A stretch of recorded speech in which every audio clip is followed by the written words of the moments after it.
Welcome to Luca and Miguel. Enjoy the video. In this video, I will explain how to play Love Story on the piano. We will start by identifying the four main chords: G major, D major, E minor, and C major. These are the foundational building blocks for the entire song. Focus on learning the basic finger positions for each chord with both hands.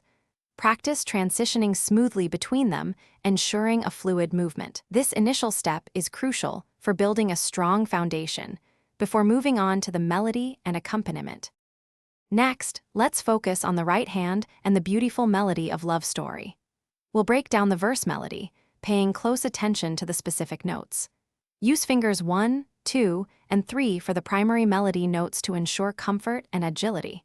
It's important to practice this section slowly at first. This allows you to internalize the rhythm and ensure each note is played accurately before increasing your speed. Now, let's bring in the left hand to provide the accompaniment. For an easy approach, you can play the root notes of the chords we learned earlier. Alternatively, try simple arpeggios to add more texture. The key here is to coordinate your left hand with the right hand melody, ensuring they work together harmoniously.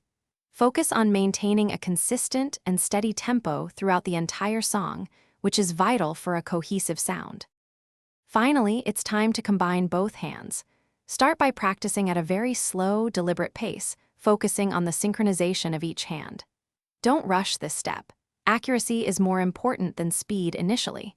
As you gain confidence and muscle memory, gradually increase your playing speed.